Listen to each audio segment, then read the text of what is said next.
নির্ধারিত বিষয়ের উপরে গুরুত্বপূর্ণ আলোচনা পেশ করবেন ঢাকা বিশ্ববিদ্যালয়ের সম্মানিত অধ্যাপক ডক্টর আব্দুল্লাহ জাহাঙ্গীর রাহিমাহুল্লাহ এর সুযোগ্য মেজ জামাতা শায়েখ ডক্টর নূর আলম হাফিজাহুল্লাহ। আমি মুহতারামকে তার নির্ধারিত বিষয়ের উপর আলোকপাত করার জন্য সবিনয় অনুরোধ জানাচ্ছি।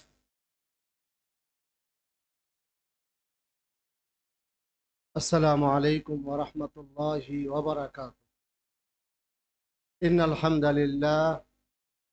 হামদালিল্লাহ নাহমাদুহু ওয়া নাস্তাঈনুহু ওয়া নাস্তাগফিরুহ ওয়া নাউযু বিল্লাহি মিন শুরুরি আনফুসিনা ওয়া মিন সাইয়্যাতি আ'মালিনা মান ইয়াহদিহিল্লাহু ফালা মুদিল্লা লাহু ওয়া মান ইউদ্লিলহু ফালা হাদিয়া লাহু وأشهد أن لا إله إلا الله وحده لا شريك له وأشهد أن محمدا عبده ورسوله أما بعد فأعوذ بالله من الشيطان الرجيم بسم الله الرحمن الرحيم ومن آياته أن خلق لكم من أنفسكم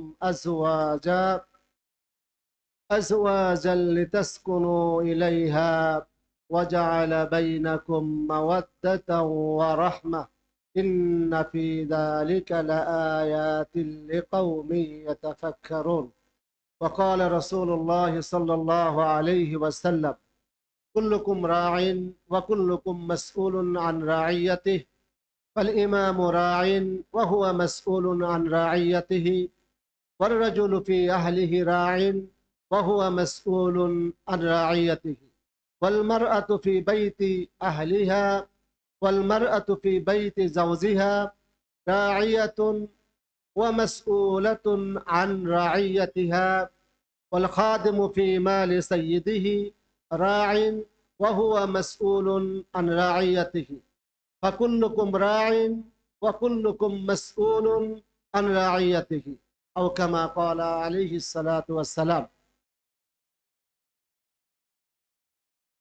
আল্লাহ তাআলার আমরা লাখো কোটি শুকরিয়া আদায় করছি যে আল্লাহ তাআলার অশেষ দয়ায় অশেষ মেহেরবানিতে আমরা প্রফেসর ডক্টর খন্দকার আব্দুল্লাহ জাহাঙ্গীর রাহিমাহুল্লাহ কর্তৃক প্রতিষ্ঠিত আস-সুন্নাহ ট্রাস্টের বার্ষিক মাহফিলের দ্বিতীয় দিনে আল্লাহর দ্বীন সম্পর্কে কিছু কথা বলার ও শোনার জন্য একত্রিত হতে পেরেছি।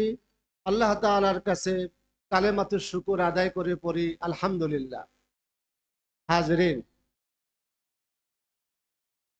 রাত অনেক হয়ে গিয়েছে। আমাদের মাঝে আমাদের সম্মানিত ওলামায়ে কেরাম, বিজ্ঞ ওলামায়ে কেরাম ইসলামের বিভিন্ন বিষয় নিয়ে বিষয়ভিত্তিক অনেকগুলো বিষয়ে অনেক সুন্দরভাবে আলোচনা উপস্থাপন করেছেন। এই গভীর রাতে আমার জন্য নির্ধারিত যে বিষয়টি সেটা হচ্ছে সুখময় দাম্পত্য জীবন ও ইসলাম।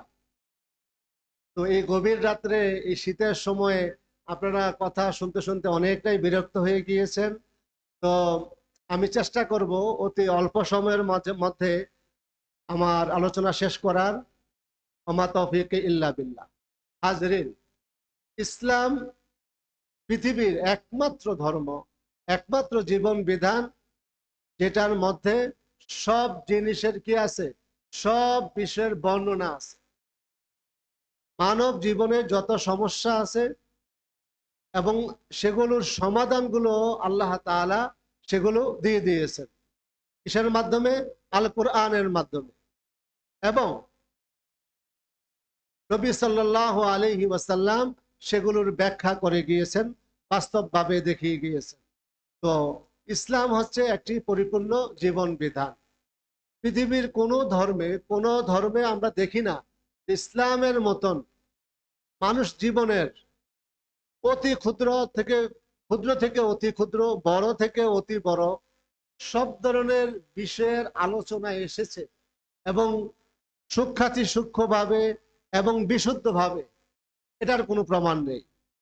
হাজরিন, এটা প্রমাণ করে যে আল কোরআন ইসলাম, আল কোরআন যে আল্লাহর পক্ষ থেকে তানজিলুম মির রাব্বিল আলামিন, আল্লাহর পক্ষ থেকে নাজিলকৃত ধর্ম বিধান আল কোরআন, এটা অন্যতম একটি বিষয়। হাজিরিন, তো আল্লাহ তাআলা আল কোরআনে ইরশাদ করেন, ওয়ানাজ্জালনা আলাইকাল কিতাব তিবয়ানান লিকুল্লি শাই ওয়া হুদান ওয়া রাহমা ওয়া বুশরা লিল মুসলিমিন।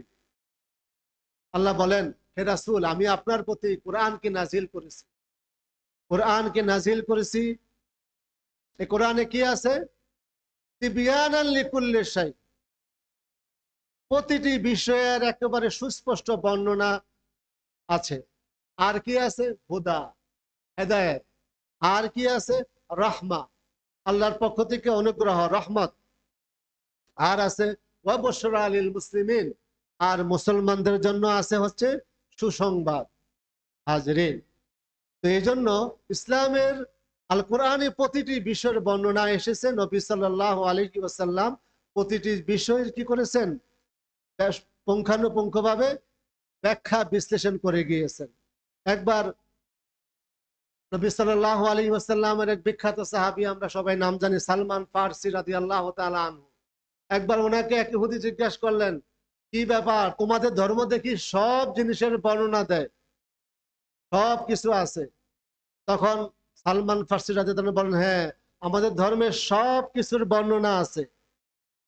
হাত্তাল খেরা, আমরা কিভাবে পায়খানা প্রস্রাব করব, আমরা কোন দিকে ফিরে আমরা পায়খানা প্রস্রাব করব, কিভাবে করব, কিভাবে আমরা পায়খানা প্রস্রাব থেকে পবিত্র হব, সব জিনিসের বর্ণনা ইসলামে আছে। হাজরিন, তো মানব জীবনের অতি গুরুত্বপূর্ণ একটি বিষয় হচ্ছে, অতি জীবন ঘনিষ্ঠ বিষয় হচ্ছে দাম্পত্য জীবন। এই দুনিয়াতে আল্লাহ তাআলা মানুষের আবাদ রেখেছেন কিয়ামত পর্যন্ত। হযরত আদম আলাইহিস সালাতু ওয়াস সালাম, আদিমাতা হযরত হাওয়া আলাইহিস সালামের মাধ্যমে যে পৃথিবীতে মানবের যে ধারা আল্লাহ তাআলা সৃষ্টি করেছেন, এই ধারাকে আল্লাহ তাআলা নারী পুরুষের বৈবাহিক সম্পর্কের মাধ্যমে কি করেছেন? এটাকে কিয়ামত পর্যন্ত আল্লাহ তাআলা রাখবেন। হাজরিন, মানুষ তার জীবনের সময়গুলো তিনটি ভাবে কাটায়। একটি সময় কাটায় মানুষ তার বন্ধু বান্ধবদের সাথে, একটা সময় কাটায় সে যেখানে সে কর্ম করে তার কর্মস্থলে, আরেকটি সময় বা জীবনের বড় একটি সময় সে কাটায় তার গৃহে তার স্ত্রী সন্তানদের সাথে। হাজরিন, তো এই দাম্পত্য জীবনের গুরুত্ব সুষ্ঠু সুন্দর সমাজ বিনির্মাণে, জাতি গঠনে, সুখময় দাম্পত্য জীবনের এক বিশাল ভূমিকা রয়েছে। দাম্পত্য জীবন যদি কলহ হয়, ওই সংসারের উন্নতি হয় না, ওই সন্তানরা মানুষ হয় না। আর ওই সন্তানগুলো হচ্ছে আমাদের ভবিষ্যৎ প্রজন্ম। তারা যদি মানুষ না হয় তাহলে পৃথিবী সুন্দরভাবে চলবে না। হাজরিন, তো এই জন্য দাম্পত্য জীবনে ইসলাম বিশেষভাবে গুরুত্ব দিয়েছে। হাজরিন, এই দাম্পত্য জীবনের যদি আমরা গুরুত্ব সম্পর্কে যদি আমরা জানি, ইসলাম যে কত গুরুত্ব দিয়েছে এই দাম্পত্য জীবনের, আল্লাহ তাআলা আল কোরআনে আয়াত ইরশাদ করেন যে ওয়ামিন আয়াতিহি আন খালাকা লাকুম মিন আনফুসিকুম আজওয়াজ। আল্লাহ বলছেন যে আল্লাহ তাআলার একটি নিদর্শন হচ্ছে যে আন খালাকা লাকুম, আল্লাহ তাআলা সৃষ্টি করেছেন তোমাদের জন্য, তোমাদের থেকেই আজওয়াজা, তোমাদের জোড়া, তোমাদের স্ত্রীদেরকে সৃষ্টি করেছেন। কেন? লিতাসকুনু ইলাইহা, যেন তোমরা তাদের কাছে যে প্রশান্তি পাও। কি পাও? প্রশান্তি। আর কি করেছেন আল্লাহ তাআলা? ওয়াজআলা বাইনাকুম মাওয়াদ্দাতাও ওয়া রাহমা, এবং আল্লাহ তাআলা সৃষ্টি করেছেন তোমাদের মাঝে হৃদ্যতা, ভালোবাসা, সখ্যতা। শুধু এতটুকুই না, এর পাশাপাশি রহমত দিয়েছেন। ইন্না ফি যালিকা লাআয়াতিন লিকাউমিন ইয়াতাফাক্কারুন, নিশ্চয়ই এতে রয়েছে যারা চিন্তাশীল ব্যক্তি তাদের জন্য খোরাক, তাদের জন্য এতে রয়েছে নিদর্শন। হাজরিন, এই আয়াতের মধ্যে আল্লাহ তাআলা আমরা কি দেখতে পাই? এই আয়াতের মধ্যে আমরা দেখতে পাচ্ছি পারিবারিক জীবনের যে একটা স্থিতিশীলতা, স্থিরতা, ভালোবাসা, দয়া, মায়া, হৃদ্যতার একটা গভীর সম্পর্কের বিষয়ে আল্লাহ তাআলা আলোকপাত করেছেন। হাজরিন, দাম্পত্য জীবনের সম্পর্ক যদি শুধু জৈবিক সম্পর্ক হতো, তাহলে মানুষ বৃদ্ধ বয়সে একসাথে থাকতো না, মানুষ চলে যেত। এই জন্য আল্লাহ তাআলার অপার নিদর্শন, আল্লাহ তাআলা একদিকে যেমন মাওয়াদ্দা দিয়েছেন, আরেক দিকে আবার দিয়েছেন রাহমা। যৌবন পেরিয়ে যখন তারা প্রৌঢ় বৃদ্ধ বয়সে উপনীত হয়, তারপরও কিন্তু স্বামী থেকে স্ত্রী, স্ত্রী থেকে স্বামী আলাদা হয় না। হাজরিন, এটা আল্লাহ তাআলার এক অপার নিদর্শন। হাজরিন, আল্লাহ তাআলার এই আয়াত, আল্লাহ তাআলার আয়াতে আমরা দেখতে পাচ্ছি যে মানুষের জীবনটা, বৈবাহিক জীবনটা কি হবে? সুখময়, শান্তিময় হবে। কিন্তু আমরা বাস্তবে দেখতে পাচ্ছি কি, আসলে আমাদের মাঝে প্রায় বা অনেক সময় দেখা যায় অশান্তি, বিশৃঙ্খলা, পারিবারিক জীবনে অনৈক্য বিরাজ করছে। আছে না নাই? এমন কোন ফ্যামিলি আমরা বলতে পারবো যে ঝগড়া হয় না? কেউ বলতে পারবো না। সব ফ্যামিলিতে ঝগড়া আছে। দাম্পত্য জীবনে ছোটখাটো বিষয় নিয়ে কি হয়? ঝগড়া আছে, হয়, হবে। কিন্তু যাতে ওই দাম্পত্য জীবনের ওই ঝগড়াটা যাতে করে বিচ্ছেদের দিকে, যাতে অশান্তির দিকে নিয়ে না যায়, এই জন্য ইসলাম এই বিষয়ে অনেকগুলো দিক নির্দেশনা দিয়েছে। আল্লাহ তাআলার কাছে আমরা তৌফিক কামনা করছি যে আমরা ওই ইসলামের যে দিক নির্দেশনাগুলো আছে তার কিছু আজকে আমরা বলার ও শোনার আল্লাহর কাছে তৌফিক কামনা করছি। আমা তৌফিক ইল্লা বিল্লাহ। হাজরিন, আমরা আমাদেরকে আগে বিশ্বাস করতে হবে কি, যে আল্লাহ আমাদেরকে যে বিধান দিয়েছেন, এই বিধানের মাঝে, আল্লাহ আমাদেরকে যে কোরআন দিয়েছেন, এই কোরআনের মাঝে, এই বিধানের মাঝে কি আছে? আমাদের জীবনের সব শান্তি এতে নিহিত আছে। যদি আমরা এগুলোকে কি করি, যদি কোরআনটাকে আমরা সঠিকভাবে যদি আমরা কোরআনকে কি করি, সঠিকভাবে আমরা মেনে চলি, কোরআনের বিধানগুলো যদি আমরা বুঝি এবং যদি সেগুলো আমরা মেনে চলি। হাজরিন, সুখের বিপরীত কি? দুঃখ। সুখের বিপরীত কি? দুঃখ, অশান্তি। দুঃখময় জীবন, সুখময় জীবন। হাজরিন, আল্লাহ বলছেন কি, ফামান ইত্তাবা হুদায়া ফালা ইয়াদিল্লু ওয়ালা ইয়াশকা। ফামান ইত্তাবা হুদায়া, আল্লাহ বলেন যে আমার এই হেদায়েত, যে আমার এই কোরআনের অনুসরণ,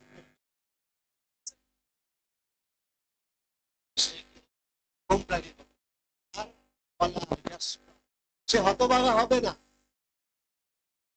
তাহলে এই কোরআনের অনুসরণের মধ্যে, কোরআন মানার মধ্যেই রয়েছে দাম্পত্য জীবনে। আল্লাহ তাআলা অন্য আয়াতে বলছেন, মান আরাদা ফাইন্না লাহু মাঈশাতান দানকা। যে ব্যক্তি আমার এই জিকির থেকে, কোরআন থেকে যে বিমুখ, ফাইন্না লাহু মাঈশাতান দানকা, তার জন্য রয়েছে কি? অস্থির জীবন, দুর্বিষহ জীবন, অশান্তিময় জীবন। তো আমরা আমাদের দাম্পত্য জীবনকে সুখময়, আমরা যারা বিয়ে করে ফেলেছি, আমাদেরকেও ঠিক আল্লাহ তাআলার বিধানের যেগুলো বৈবাহিক সম্পর্ক করার আগে ইসলাম বলে দিয়েছে, শর্ত দিয়েছে যে তুমি বিবাহ করার আগে তোমাকে এই এই কাজগুলো করতে হবে। যারা আমরা বিবাহ করেছি, আমাদের দাম্পত্য জীবন শেষ, বিবাহ করার পরও আমাদেরকে ওই বিষয়গুলোর প্রতি আমাদেরকে খেয়াল করতে হবে। বিবাহের আগে যদি আমি কোনো পুরুষ যদি চিন্তা করে, নারী যদি চিন্তা করে যে তার জীবনটা কি হবে, সুখময় করতে চায়, তাহলে দুই দিকেই কিছু বিষয় ইসলামী দিক নির্দেশনা যদি মানা হয়, তাহলে কি হবে? তার জীবনটা সুখময় হবে। এক, নবী সাল্লাল্লাহু আলাইহি ওয়াসাল্লাম হাদিসে ইরশাদ করেন, তুনকাহুল মারআতু লিআরবাঈন, নারীকে বিবাহ করতে হবে, আর নারীকে স্বাভাবিকভাবে বিবাহ করা হয় চারটা জিনিস। কয়টা জিনিস দেখে? চারটা জিনিস দেখে। একটা আছে লিমালিহা ওয়া লিহাসাবিহা ওয়া জামালিহা ওয়া লিদীন। চারটা জিনিস। এক, সম্পদ, বংশ, সৌন্দর্য ও দিন। কয়টা? চারটা জিনিস। নারীকে বিবাহ হয় কয়টা জিনিস দেখে? স্বাভাবিকভাবে সচরাচর মানুষ চারটা জিনিস থেকে বিবাহ করে। একটা হচ্ছে তার সম্পদ, তার বংশ, তার সৌন্দর্য, তার দিনদারি।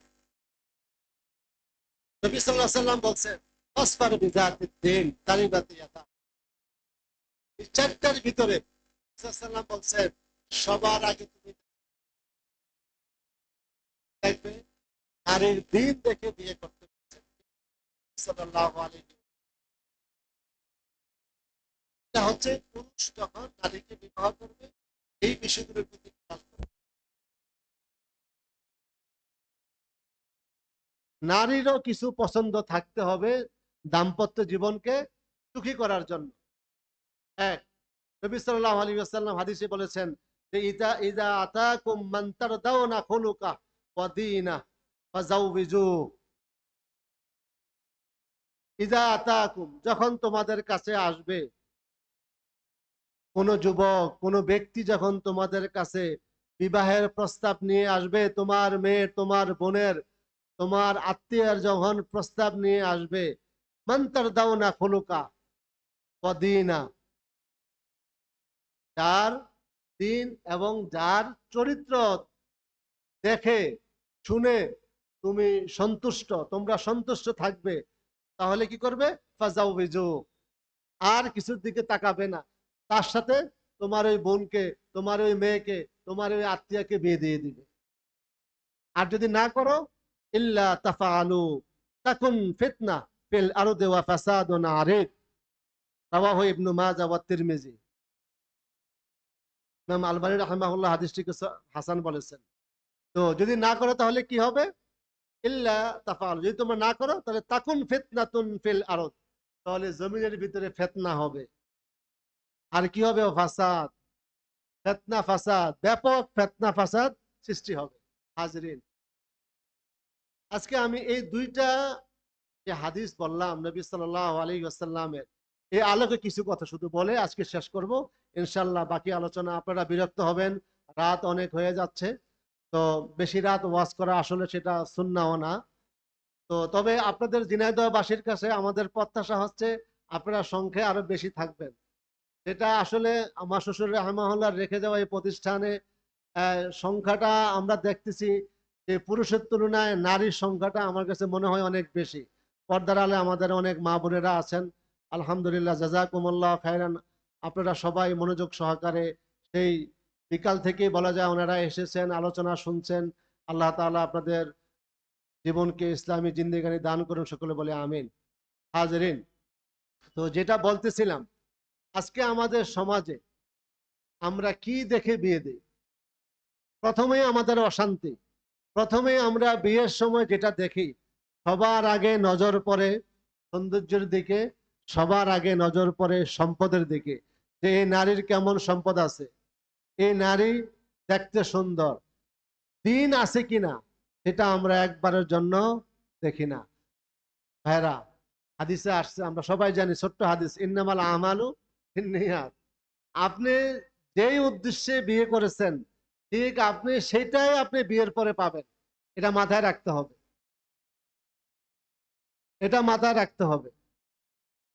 তো আপনি যদি আপনার নিয়ত থাকে না, আল্লাহ আমি সুখময় দাম্পত্য জীবন চাই, আল্লাহ আমার জীবনটা, আমার বৈবাহিক জীবনটা সুখময় হবে, আল্লাহ সেই নিয়তে, আল্লাহ আমি চাচ্ছি এখানে বিয়ে করতে, আল্লাহ আমি তার দিন দেখেছি, দেখবেন ওই নারী যদি কালো হয়, এটা অনেক সময় দেখা যায় যে আমার আত্মীয়ের ভিতরে আমি দেখেছি, আমার এক সম্পর্কের খালু হয়, খালু একবারে ধবধবে সাদা, একেবারে খুবই সুন্দর খালু, আর আমার খালা হচ্ছেন একেবারে কালো, কালো মানে খুবই কালো, কিন্তু একটা সন্তানও আমার খালার মতো হয়নি। কারণ আমার ওই খালাম্মার মানে বাবা ছিলেন বড় আলেম, ওই সময়ের আলেম ছিলেন, যার কারণে উনি আলেম দেখে বিয়ে করেছেন। এমন অনেক নজির আছে। ঢাকাতে একটা ঘটনা শুনেছিলাম যে আপনার বিশ্ববিদ্যালয়ে পড়ুয়া একজন, সে ঢাকারই একজন ব্যবসায়ী দেখে বিয়ে করছে। যে সে ভাবছে যে যেহেতু উনি বড় ব্যবসায়ী, তার যেহেতু ছেলে নাই মেয়ে আছে, আমি তো তার মৃত্যুর পরে যে সয় সম্পত্তি গুলো আছে এগুলো আমি পাবো। তো বিয়ের পরে ওই লোকও বুঝতে পারছে যে সে তো আসলে আমাকে দেখে বা আমার সামাজিক মর্যাদা দেখে তার মতো শিক্ষিত ছেলে বিয়ে করতে আসেনি, সে আসছে আমার সম্পদের লোভে। বিয়ের পরে কি করলো ওই ভদ্রলোক, তার বাড়ির একেবারে উপরে ছাদে টিনশিট করে দিয়েছে, বলছে জামাই আপনি ওখানে থাকেন। হাজরিন, নিয়ত যেমন, নিয়তের ফল কর্মফলও তেমন হয়। হাজরিন, বিয়ের ক্ষেত্রে ইসলাম, যেহেতু আমি চাই, আমি পুরুষ, আল্লাহ তাআলা আমাকে পুরুষ বানিয়েছেন, আল্লাহ তাআলা আমাকে কর্ম কি করেছেন, কর্ম করেছেন, কর্ম করার আল্লাহ তাআলা ক্ষমতা দিয়েছেন, সেই তবিয়ত সেই প্রকৃতি দিয়ে আল্লাহ তাআলা পুরুষকে সৃষ্টি করেছেন। তাহলে আমার সংসার আমি চালাবো, এটা যদি থাকে আমার মধ্যে, আর যদি আমার নিয়ত থাকে বিশুদ্ধ, আল্লাহ আমি আমার দিন, আল্লাহ আমি আপনার দিন মতো আমার জীবনকে পরিচালনা করব, অবশ্যই অবশ্যই কি হবে, অবশ্যই অবশ্যই আল্লাহ তাআলা সেই ঘরে শান্তি দিবেন। হ্যাঁ, তো তাহলে কি আপনি খালি আপনার দিন দেখে খালি কালো মেয়ে বিয়ে করবেন না, ইসলাম এটা বলে নাই। বলছে সবার আগে দেখার জন্য কোনটা, সবার আগে দিন দেখার জন্য বলছে, যে ওই নারীর মধ্যে দিনদারিত্ব আছে কিনা, দিনের অনুশাসন আছে কিনা। তারপরে যদি আপনি তার সম্পদ পান, তার সৌন্দর্য পান, তার বংশ পান, আলহামদুলিল্লাহ, কোনো অসুবিধা নেই। কিন্তু সবার আগে দেখতে হবে কি, দিনদারিত্ব। সবার আগে কি, দিনদারিত্ব। হাজরিন, যদি আপনি দিনদারিত্ব দেখেন, তাহলে আপনি দুনিয়ারও আপনার শান্তি, দুনিয়ারও শান্তি, পরকালেরও শান্তি।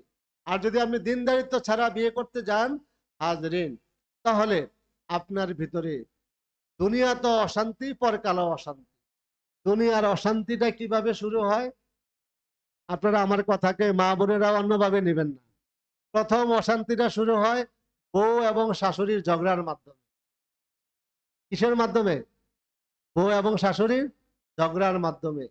এমন কঠিন ঝগড়া যে জামাই বেচারা কোনোভাবে না মাকে না বউকে কাউকেই কি করতে পারতেছে না, সামলাতে পারতেছে না। সে আরো ভাবে কেন বিয়ে করলাম, বিয়ে না করেই থাকতাম। অশান্তি। হাজরিন, যদি দিন থাকতো, তাহলে ওই ছেলের মা, তিনিও কি করতেন, দিন মেনে বউকে গ্রহণ করতেন, আবার বউও তাকে মায়ের মতন করে শুরুতেই নিতেন। কারণ ইসলাম শাশুড়িকে মায়ের মর্যাদা দিয়েছে। যদি তালাকও হয়ে যায়, শাশুড়ি মায়ের মর্যাদা আজীবন। শাশুড়ি কিসের মর্যাদা, আজীবন মায়ের মর্যাদা ইসলাম দিয়েছে। মাকে যেমন বিবাহ করা আজীবনের জন্য হারাম, শাশুড়িকে আজীবনের জন্য বিবাহ করা হারাম। হাজরিন, তো এই যে সম্মান ইসলাম দিয়েছে, আমরা দেখতে পাচ্ছি হাজরিন, যে আমাদের মধ্যে প্রথমেই দেখা যায়, যে সমস্যা দেখা যায়, বিবাহ হতে না হতেই ঘর আলাদা করো, আলাদা থাকো। ওই নারী যে মাত্র আসলো এই ঘরে বউ হয়ে, সে বলে আমি তোমাকেই ভালোবাসি। তো তুমি তাকেই ভালোবাসো, এই ছেলেটা কি আকাশ থেকে নাজিল হয়েছে, আকাশ থেকে আসছে? এই ছেলেকে তো কোনো মা কোনো বাবা কি করছে, লালন পালন করছে, তাকে শিক্ষিত করেছে, তারপরে সে চাকরি পেয়েছে, সে বিয়ে করেছে। তো তুমি এই মায়ের হকটা কোথায় রাখলে? হাজরিন, এই যে সমস্যাগুলো, আবার কখনো কখনো দেখা যায় মায়েরাও সমস্যা করেন। তবে হ্যাঁ, মায়ের হক সবার আগে, মায়ের হক সবার আগে, মায়ের হক সবার আগে। আল্লাহ নবী সাল্লাল্লাহু আলাইহি ওয়াসাল্লাম মায়ের হক 3 বার বলেছেন। তারপরে বাবার হক। মা সবচেয়ে বেশি সন্তানের জন্য কষ্ট করেন। হাজরিন, তো এই দিন না থাকার কারণে আমরা দেখতে পাচ্ছি হাজরিন, মা এবং শাশুড়ি, বউ এবং শাশুড়ির ভিতরে সহ অবস্থান হয় না। অথচ আমরা দেখি ইসলাম আমাদেরকে শিখিয়েছে, আল্লাহ নবী সাল্লাল্লাহু আলাইহি ওয়াসাল্লামের সাহাবীগণ, আল্লাহ নবী সাল্লাল্লাহু আলাইহি ওয়াসাল্লামের মেয়ে, তাদের সংসার কি হয়েছিল না হয়নি? তারা সংসার করেছিলেন, করেছিলেন। তাহলে তাদের সংসারে তাদের শাশুড়ির সাথে তাদের আচরণটা কেমন ছিল, আমরা কি এগুলো পড়েছি, শুনেছি? হাজরিন, সাহাবায়ে কেরাম অসংখ্য সাহাবী আছেন যারা আমরা তাদের জীবনী পড়লে দেখতে চাই, তারা অনেকেই, হ্যাঁ, বউকে আলাদাভাবে ঘর দিতে হবে, আলাদা থাকবে, কিন্তু এর অর্থ এই নয় মাকে আলাদা রেখে। আমরা এই জিনিসটা সমাজে সবচেয়ে কঠিন, এবং এটা সব শ্রেণীর মানুষের ভিতরে, অধিকাংশ, আমি বলবো না সব, আমি যদি বলি আলেম শ্রেণী, আমি যদি বলি আপনার সাধারণ শিক্ষিত সমাজ, বা যারা কম শিক্ষিত, অর্ধশিক্ষিত, একেবারে যারা নিরক্ষর, সব ধরনের মানুষের ভিতরে এই সমস্যাটা দেখা যায়। হাজরিন, মাকে নিয়ে থাকা, হাজরিন, স্ত্রীর ভরণ পোষণ, স্ত্রীর থাকার ব্যবস্থা স্বামীর উপরে ওয়াজিব, নিঃসন্দেহে ওয়াজিব। এটা আপনাকে, স্বামীকে অবশ্যই অবশ্যই করতে হবে, কিন্তু আবার এটাও করতে হবে মায়ের বিষয়টা। স্ত্রীর হক আদায় করতে যেয়ে যদি মার হক নষ্ট হয়, তাহলে এটা কি কঠিন কবিরা গুনাহ। বরং কি করতে হবে, দুইটা হকের ব্যাপারেই কি থাকতে হবে, যত্নবান হতে হবে, সাবধান থাকতে হবে, যাতে কোনোভাবে মায়ের হক আদায় করতে যেয়ে যাতে করে বউর হক নষ্ট না হয়, আবার বউর হক আদায় করতে যেয়ে যাতে করে মায়ের হক নষ্ট না হয়, এই ব্যাপারে যত্নবান হতে হবে। হাজরিন, এইভাবে যত্নবান হওয়ার প্রথম স্টেপে হচ্ছে কোনটা, এটা তখনই করবে ওই ছেলে যেই ছেলেকে তার মা সঠিকভাবে দিন শিক্ষা দিবে। সেই ছেলেই বড় হয়ে সেই ছেলেই পারবে মাকে মার হক, বউকে বউর মতন বউর হক দিয়ে দিতে। হাজরিন, তো যে সমস্যার কথা বলছিলাম সেটা কি, যে একসাথে অবস্থান, একসাথে থাকা। আমরা দেখতে পাচ্ছি ইসলামের ইতিহাসে নবী সাল্লাল্লাহু আলাইহি ওয়াসাল্লামের অনেক সাহাবী যারা কি করতেন, মায়ের আর্থিক অসচ্ছলতার কারণে মাকে নিজের সাথে, বউর সাথে একসাথেই এক বাড়িতেই রাখতেন। এইটা যেমন দেখা যায়, আবার যখন সচ্ছলতা আসছে সাহাবায়ে কেরামের অনেকের দেখা যায়, মক্কা থেকে মদিনা আসার পরে অনেক সাহাবী রিক্ত হস্ত, একেবারে দরিদ্র অবস্থায় আসছেন, সব ফেলে আসছেন। আসার পরে ইতিহাস থেকে পাওয়া যায় আল্লাহ নবী সাল্লাল্লাহু আলাইহি ওয়াসাল্লামের অনেক সাহাবী মাদেরকে নিয়েছিলেন। আবার যখন আর্থিক সচ্ছলতা আসছে, মাকে পাশে রাখছেন, পাশাপাশি রেখে মায়ের মতন মায়ের হক, বউকে বউর হক আদায় করেছেন। হাজরিন, তো হযরত আলী রাদিয়াল্লাহু তাআলা আনহু, ওনার জীবনী যদি আমরা দেখি, ওনার মায়ের নামও ফাতেমা, ওনার স্ত্রীর নামও কি ফাতেমা। মদিনাতে ওনারা থাকতেন, সাদামাটা জীবন। মাকে কোথায় রাখছেন, তার গৃহের পাশাপাশি, কাছাকাছি জায়গায় রাখছেন, মার দেখাশোনা মায়ের মতো করতেন।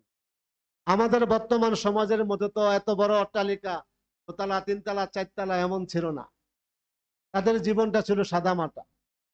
তো এই জন্য ভাইয়েরা, ইসলামী শরীয়তে কি বলে, যদি মায়ের কোনো থাকার ব্যবস্থা কোথাও না থাকে, মা যদি একা হন, তাহলে ওই মাকে সন্তানে তার সাথে রাখাটা কি আবশ্যক, ফরজ। মাকে অবশ্যই সন্তানের সাথে রাখতে হবে। আবার বউকে যাতে যাতে বউরও যাতে সমস্যা না হয় সেই বিষয়ের দিকে খেয়াল করতে হবে। হাজরিন, আসলে মূল কথা হচ্ছে এই বিষয়ে, যে এই বিষয়ে ইনসাফ করা। আল্লাহ তাআলা কোরআনে যেভাবে মায়ের হকের কথা বলছেন, ওয়াবিল ওয়ালিদাইনি ইহসানা,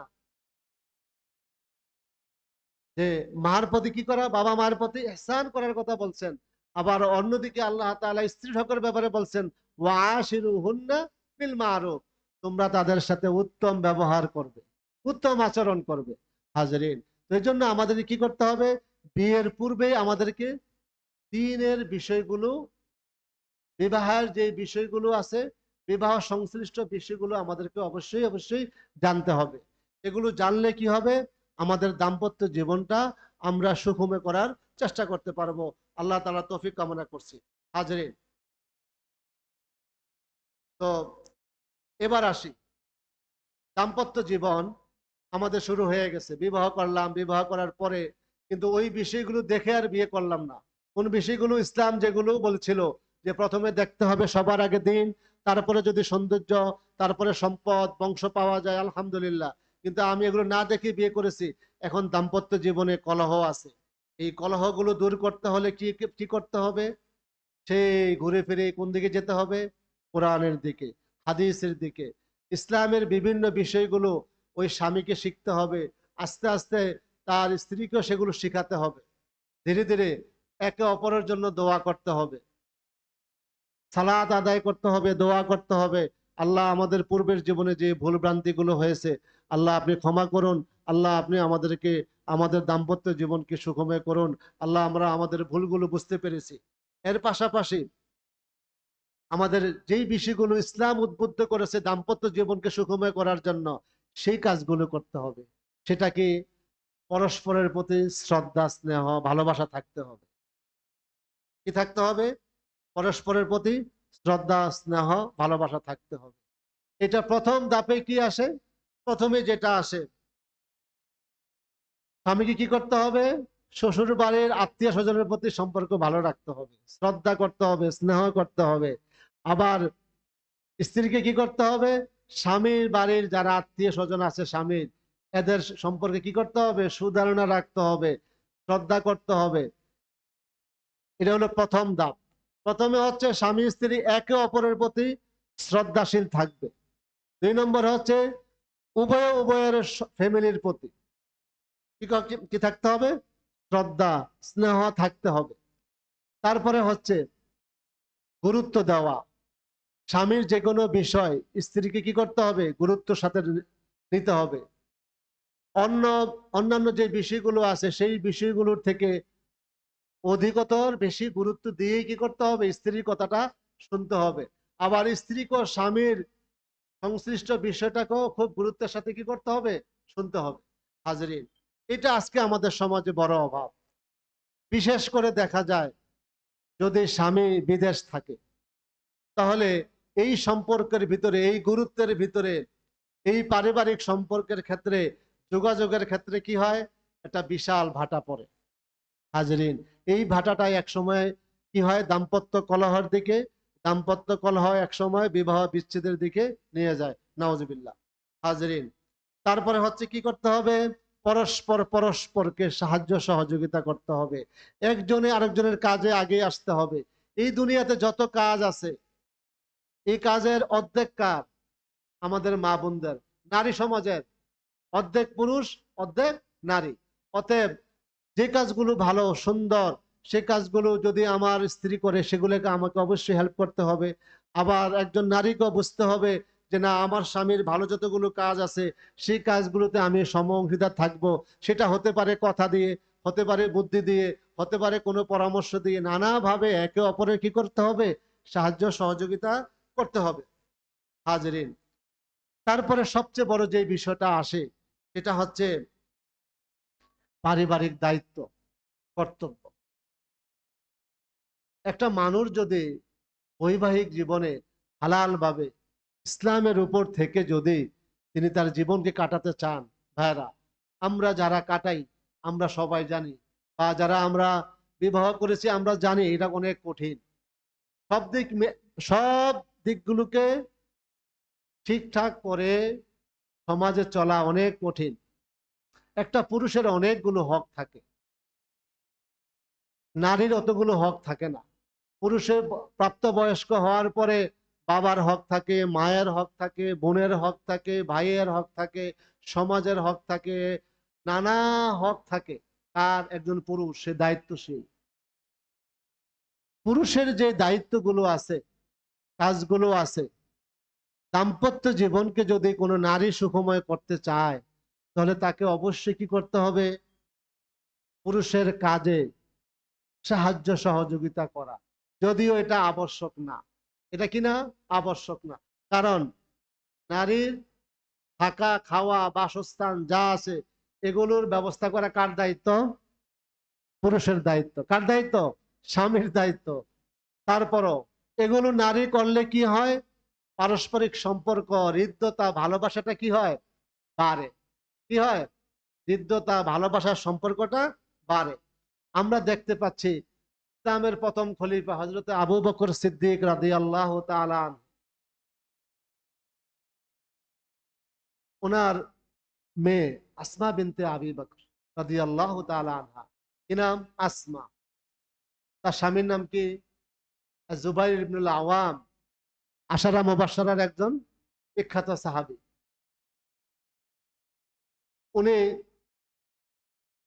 মক্কা থেকে যখন মদিনায় আসেন তখন সম্পদ তেমন কিছু ছিল না, খুব যৎসামান্য অল্প স্বল্প সম্পদ ছিল। আসমা কি, অথচ কি উনি কার সন্তান? আসমা কার সন্তান? হযরত আবু বকর সিদ্দিক রাদিয়াল্লাহু তাআলা আনহুর মেয়ে।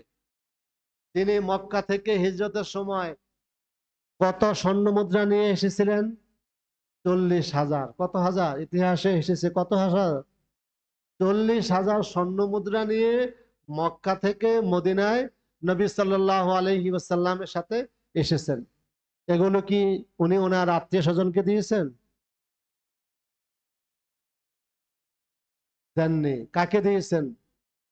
যারা নিজের আত্মীয় থেকে যাদেরকে মনে করছেন আরো কষ্টে আছে, আরো অভাবে আছে এই মাদানী জীবনে, তাদেরকে দিয়েছেন।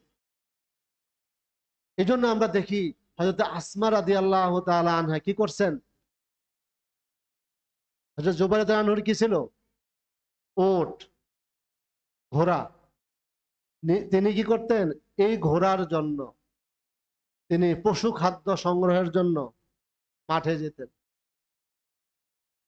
ওটে আপনার খেজুরের বিচি খায়, এগুলোর জন্য খেজুরের বাগানে যেতেন, যে সেগুলো সংগ্রহ করে মাথায় নিয়ে আসতেন। কার মেয়ে? ইসলামের প্রথম খলিফা হযরত আবু বকর সিদ্দিক রাদিয়াল্লাহু তাআলা আনহুর মেয়ে। দেখুন তিনি যে কাজগুলো করতেন, এটা কি ওনার জন্য আবশ্যক ছিল? আবশ্যক ছিল না। হাজরিন, কেন করতেন? স্বামীর মনোতুষ্টির জন্য, স্বামীর ভালোবাসার জন্য। হাজরিন, আজকে আমাদের সমাজে আমাদের মা বোনদের ভিতরে এটা যথেষ্ট অভাব। আপনারা আমার কথায় কষ্ট পাবেন না মা বোনেরা। ইসলাম মা বোনদেরকে যে অধিকার দিয়েছে, অতটুকু অধিকারের ভিতরে যদি নিয়ে আমরা যদি কি থাকি, যদি আমরা চর্চা করি আর যদি সন্তুষ্ট থাকি, দাম্পত্য জীবনটা এভাবেই কি হবে? সুখময় হবে। হাজরিন, কিন্তু দেখা যায় আমরা সন্তুষ্ট থাকি না।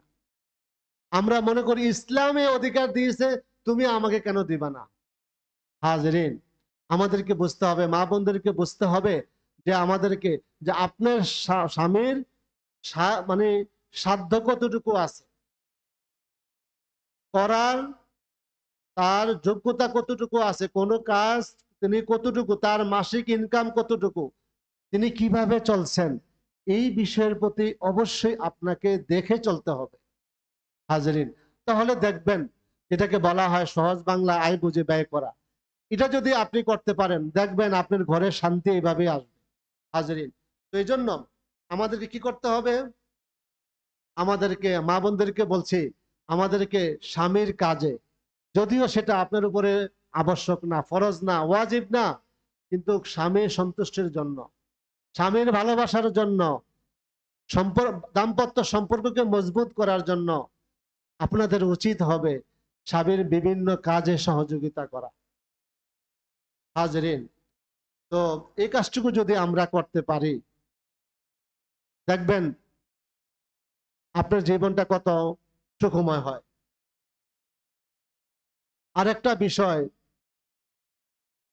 আমাদের স্বামী স্ত্রী উভয়কে দেখতে হবে, সেটা কি? বিশেষ করে আমাদের মা বোনদেরকে, এটা হচ্ছে অল্পে তুষ্টি। কিসে? অল্পে তুষ্টি। আজকে এই জিনিসটার বড় অভাব।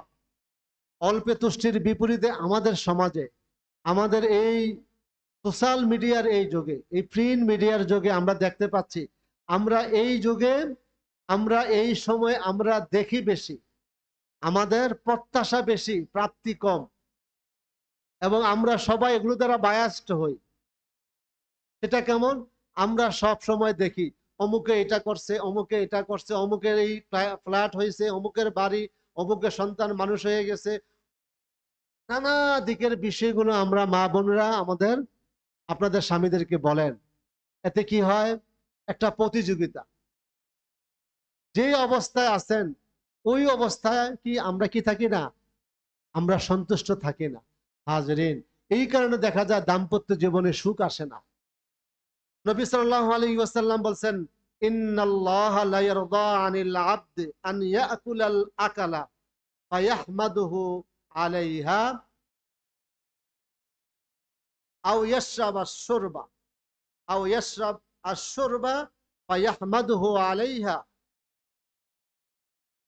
নবী সাল্লাল্লাহু আলাইহি ওয়াসাল্লাম বলছেন, ইন্নাল্লাহা লা ইয়ারদা, নিশ্চয়ই নিশ্চয়ই আল্লাহ তাআলা সন্তুষ্ট হন ওই বান্দার উপরে যে ব্যক্তি কোনো খাবার খাওয়ার পরে, যাই খেয়েছে খাওয়ার পরে কি পরে আলহামদুলিল্লাহ, অথবা কিছু পান করেছে পান করার পরে আলহামদুলিল্লাহ বলে। হাজরিন, এটা হচ্ছে অল্পে তুষ্টি। এটা কি? এর চেয়ে বড় নেয়ামত নাই। আল্লাহ আমাকে যে অবস্থা রেখেছে, আমার ফ্যামিলিকে যে অবস্থা রেখেছে, আমি যদি আল্লাহর শুকরিয়া আদায় করি, অল্পে তুষ্টি থাকি, আল্লাহ আমার প্রতি সন্তুষ্ট থাকবেন। এর চেয়ে বড় কিছু হতে পারে? হাজরিন, এর চেয়ে বড় কিছু হতে পারে না। যার প্রতি আল্লাহ সন্তুষ্ট, তার আর এই দুনিয়ায় পরকালে তার আর কিছু লাগে না। হাজরিন, সেজন্য আমি বলবো আমাদেরকে ভাইরা অল্প তুষ্টি থাকতে হবে। বিশেষ করে আমাদের মা বোনদেরকে, আপনার স্বামী আপনার সামনে হালাল রুজি করে ইনকাম করে যা নিয়ে আসবেন, আপনি কি করবেন? আপনি তাতেই সন্তুষ্ট থাকবেন। দেখবেন আল্লাহ তাআলা আপনার ঘরে বরকত দিবেন ইনশাআল্লাহ। যে জিনিসটি করা যাবে না, যেই কারণে দাম্পত্য জীবনে সুখ আসে না, আরেকটা বিষয় হচ্ছে কি করা? তাকাসুর। কি করা? অহংকার করা পাওয়ার ক্ষেত্রে। অথচ এই যে পাওয়ার ক্ষেত্রে যে অহংকারটা আসে, আল্লাহ বলছে আলহাকুমুত তাকাসুর হাত্তা যুরতুমুল মাকাবির। যারা এমন অহংকারে লিপ্ত হয়, কিসের অহংকারে? যে অমুকের এটা আছে, আমার এটা হোক, আমার এটা হোক, অমুকের এটা, অমুকের এটা, এই সব সময় এগুলোর ভিতরে আছে। সম্পদের ক্ষেত্রে, জ্ঞানের, মানে দুনিয়াবি বিভিন্ন বিষয়ের ক্ষেত্রে, ঠিক আছে। বিশেষ করে আমাদের মা বোনরা অনেক সময় দেখা যায় যে ওনাদের যারা সমবয়সে আছেন, অনেক সময় অমুকের এই সম্পদ হয়েছে, অমুকের এটা হয়েছে, অমুকে ঈদে এত পরিমাণ কি বিষয় কি বলে বিভিন্ন বিষয় কি বলে তারা কিনেছে, ইত্যাদি ইত্যাদি। এগুলো তো আপনারা লাগবে, আপনি এভাবে কি করেন? আপনি বায়না ধরেন, আপনি জিদ করেন। হ্যাঁ বোন, আপনাকে অবশ্যই আপনি এগুলো করতে পারেন, কিন্তু সবার আগে আপনাকে দেখতে হবে আপনার স্বামীর অবস্থা। কার কি থাকলো না থাকলো সেটার আগে কি করতে হবে? সবার আগে আপনাকে আপনার স্বামীর অবস্থা দেখে আগাতে হবে। যদি আপনি এটা করেন তাহলে আপনার ঘরটা শান্তিময় হবে। অন্যথায় আপনার স্বামী বাধ্য হয়ে আপনার মনোতুষ্টির জন্য হারামে লিপ্ত হওয়ার সম্ভাবনা থাকে। সে বাধ্য হয় যে আমার বউকে কি করতে হবে? সন্তুষ্ট করতে হবে। হারামে লিপ্ত হয়, হারাম কাজে যায়, হারাম ভাবে টাকা ইনকামের জন্য অনেক সময় লিপ্ত হয়ে যায়। যদি এটা হয় তাহলে আপনার স্বামী কোথায় যাবে? জাহান্নামে যাবে। তো আপনার যে প্রিয় মানুষটা, দুনিয়া যার সাথে আপনি আপনার সেই সুখময় জীবনটা কাটানোর জন্য বৈবাহিক বন্ধনে আবদ্ধ হলেন, সন্তান হলো, সন্তান সন্ততি হলো, সে জাহান্নামে যাবে আর আপনি জান্নাতে যাবেন? এভাবে আপনি ভাবছেন? হাজরিন, তো এই জন্য আমাদেরকে কি করতে হবে? আমাদেরকে কোনো অবস্থাতে আমাদেরকে এই প্রতিযোগিতায় লিপ্ত হওয়া যাবে না। দুনিয়াবি বিভিন্ন বিষয়ে চাওয়া পাওয়ার ক্ষেত্রে আমাদেরকে লিপ্ত হওয়া যাবে না। হাজরিন, তারপরে হচ্ছে স্বামী স্ত্রীর একান্ত অনেকগুলো হক থাকে পারস্পরিক। স্বামীর প্রতি স্ত্রীর কিছু হক থাকে, স্ত্রীর প্রতি স্বামীর হক থাকে। এই হকগুলোর ব্যাপারে অবশ্যই অবশ্যই একে অপরের বিষয়গুলোর প্রতি কি হবে? গুরুত্ব দিতে হবে, যত্নবান হতে হবে। আরেকটা গুরুত্বপূর্ণ বিষয় হচ্ছে যেটার মাধ্যমে পারিবারিক জীবনে আযাব আসে। কি আসে? আযাব আসে। এমনকি পারিবারিক জীবন বিচ্ছিন্ন বিচ্ছিন্ন হয়ে যায়। সেটা হচ্ছে দাম্পত্য জীবন, পারিবারিক জীবন। স্বামী স্ত্রীর গোপন কিছু যদি প্রকাশ করা হয়, হাজরিন, আজকে আমাদের এই সোশ্যাল মিডিয়ার যুগে এসে আমরা এগুলো দেখতে পাচ্ছি। আমাদের অনেক ভাইয়েরা বিপদগামী হয়েছেন, তারা বউ নিয়ে তারা কি করেন, তারা আমরা দেখতে পাচ্ছি ফেসবুক সহ সোশ্যাল মিডিয়ায় তারা টিকটক নামক এক ফেতনা করেন, আছে কি নাই? আছে। তারা বউকে তারা ব্যবসা বানিয়েছে, যেগুলো স্পষ্ট অশ্লীলতা ফাহিশার অন্তর্ভুক্ত। এগুলোর পাশাপাশিও আমরা দেখি অনেক সময় কি করেন, মা বোনরা তাদের যারা সমবয়সী এদের সাথে অনেক বিষয় শেয়ার করেন। তা স্বামী স্ত্রীর কোনো বিষয় শেয়ার করা, গোপন বিষয় হারাম। ইসলাম এটাকে সম্পূর্ণরূপে হারাম করেছে। এগুলো কোনোভাবে কি করা যাবে না, কোনো অবস্থাতে এগুলো প্রকাশ করা যাবে না। হাজরিন, তো দাম্পত্য জীবনের আরো অনেকগুলো বিষয় আছে। দাম্পত্য জীবন চলার পথটা একদিন দুই দিন, এক মাস দুই মাসের পথ না, এটা দীর্ঘ পথ। বৈবাহিক সম্পর্কে বন্ধনে আবদ্ধ হওয়ার পর থেকে একেবারে মৃত্যু পর্যন্ত এই সম্পর্কে এসে মানুষের জীবনে অনেকগুলো বিষয় আসে। দুঃখ, কষ্ট, অভাব, অভিযোগ অনেক আসে, অনেক কিছু আসে। এই ক্ষেত্রে স্বামী স্ত্রী দুইজনকে কি করতে হবে? সবর করতে হবে। হঠাৎ করে দেখা যায় আপনার স্ত্রী এত ভালো ছিল, অসুস্থ হয়ে গিয়েছে। আবার দেখা যায় স্বামী একেবারে সুস্থ, হঠাৎ করে অসুস্থ হয়ে পড়ছে, বা কোনো কারণে স্বামীর চাকরি চলে গেছে, সেই সংসার আগের মতো চলছে না, সন্তান অনেক। এই ক্ষেত্রে কি করতে হবে? সবর করতে হবে। কি করতে হবে? সবর। সবর, হাজরিন, সবর অনেক বড় জিনিস। সবর অনেক বড় জিনিস। আল্লাহ নবী সাল্লাল্লাহু আলাইহি ওয়াসাল্লাম সবর সম্পর্কে অতি গুরুত্বপূর্ণ একটি কথা বলেছেন। নবী সাল্লাল্লাহু আলাইহি ওয়াসাল্লাম ইরশাদ করেন যে ওয়ামাই ইয়াতাসাব্বার ইয়াসবিরহুল্লাহ, যে ব্যক্তি সবর করবে আল্লাহ তার জন্য সবর করবে। ওয়ামা আতা ওয়ামা উতিয়া আহাদুন আতাআন খায়রাম মিনাস সাবর, মুত্তাফাকুন আলাইহি। সেই বুখারী মুসলিমে হাদিসটি এসেছে। সেটা কি? যে ব্যক্তি সবর করবে আল্লাহ তার জন্য কি করবেন? সবর করবেন। আর ওয়ামা উতিয়া আহাদুন আতাআন, আর কোন মানুষকে, কাউকে সবরের সে এত বড় কল্যাণ ওর কিছু আর দেওয়া হয়নি। হাজরিন, তো এই জন্য আমাদের কি করতে হবে? আমাদেরকে সবর করতে হবে। আমাদের কি করতে হবে? আমাদেরকে সবর করতে হবে। দাম্পত্য জীবনের সেই কঠিন সময়, এই জীবনটা সবটাই কি হয় না? সুখময় হয় না। এই এই জীবনে কখনো কখনো যখন দুঃখ আসবে, কষ্ট আসবে, নানা বিপদ আসবে, অসুস্থতা আসবে, এই অবস্থাতে কখনোই স্ত্রী স্বামীর সেই সুখময় জীবনের ভালো সময়গুলোর কথা বলবে না। আবার আবার স্বামী ও স্ত্রী সেই কঠিন কথাগুলো বলবে না। সর্বশেষ আমি অতি অল্প সময় শেষ করছি, সেটা হচ্ছে দাম্পত্য জীবনকে একেবারে নষ্ট করে দেয় যেই বিষয়গুলো, সেটা একটু সংক্ষেপে বলে শেষ করে দিচ্ছি। আল্লাহ তাআলা আল কোরআনে পুরুষের বায়াতের বিষয়গুলো একরকম ভাবে নেওয়ার কথা বলেছেন, আর নারীদের বায়াতের বিষয়গুলো ভিন্নভাবে বর্ণনা করেছেন। নারীদের কাছ থেকে বায়াতের যে বিষয়গুলো বলেছেন, বায়াত নিয়েছেন যে তোমরা এই কাজগুলো করবে না। যদি কেউ এই কাজগুলো করে তাহলে স্বাভাবিকভাবে কি হয়? সে অভিশপ্ত হবে। ওই নারী কি হবে?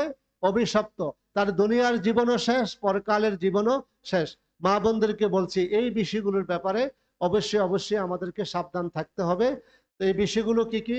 আল্লাহ তাআলা আল কোরআনে ইরশাদ করেন, ইয়া আইয়ুহান নাবিয়্যু ইযা জাআকাল মুমিনাত ইয়া আইয়ুহান নাবিয়্যু ইযা জাআকাল মুমিনাতু ইউবায়ি'নাকা আলা আল্লা ইউশরিকনা বিল্লাহি শাইআ ولا يسرقن ولا يزنين ولا يقتلن أولادهن ولا يأتين ببهتان يفترينه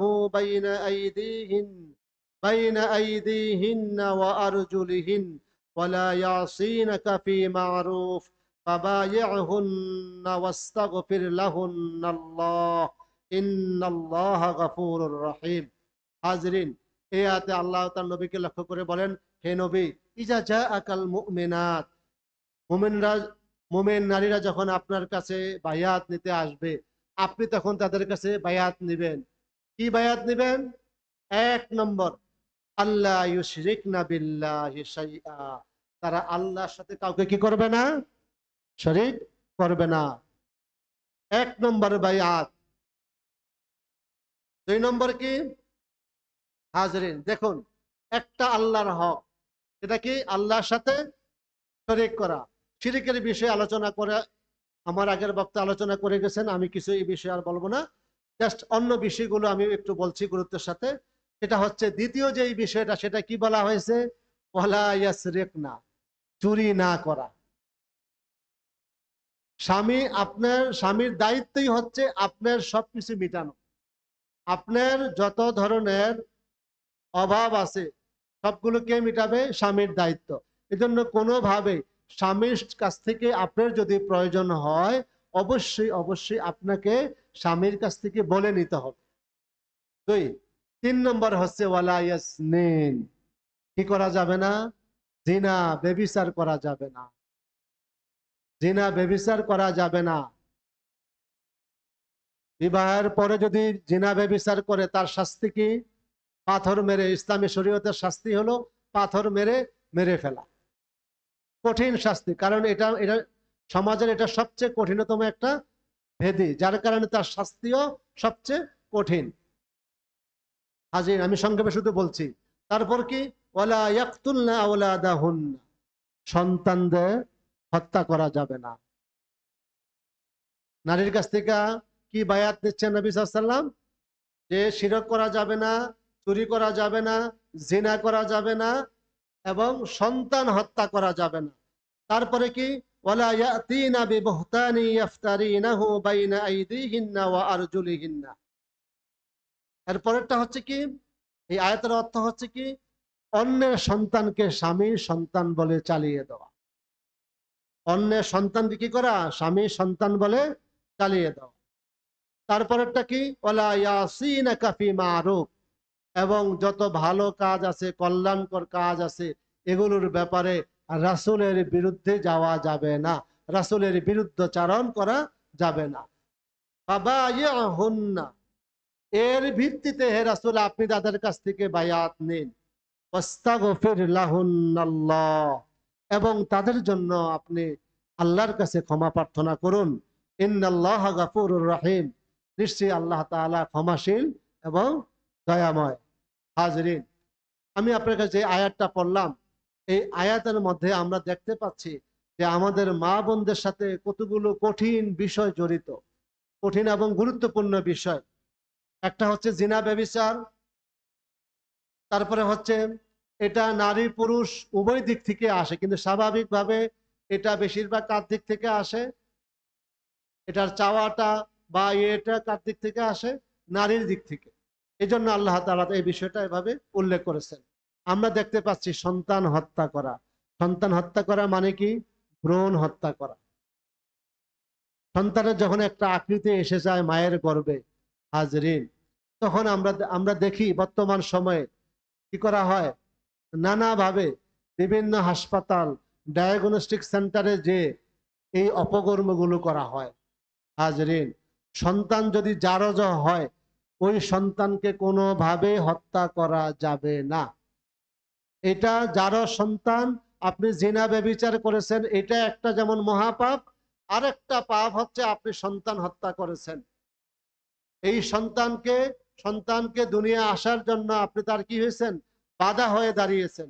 হাজরিন, এই জন্য এটা কঠিন ভাবে ইদানিং কালে বর্তমান সময়ে এগুলো যেটাকে আমরা বলি কি? পরকীয়ার সম্পর্ক, এটা সমাজের মধ্যে মহামারী আকারে দেখা দিয়েছে।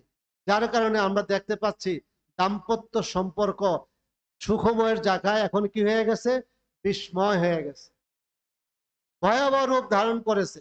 হাজরিন, তো এই জন্য আপনাদেরকে আরেকটা কি যেটা বললাম, সন্তান কার এটা একমাত্র কে বলতে পারবে, একমাত্র মাই বলতে পারবে। এজন্য এই বিষয়গুলোর ক্ষেত্রে অবশ্যই অবশ্যই আমাদের মা বোনদেরকে আল্লাহকে ভয় করতে হবে এবং দাম্পত্য জীবনে সুখের জন্য, শান্তির জন্য এই বিষয়গুলোর প্রতি অতীব গুরুত্ব দিতে হবে। আল্লাহ তাআলা আমাদের সবাইকে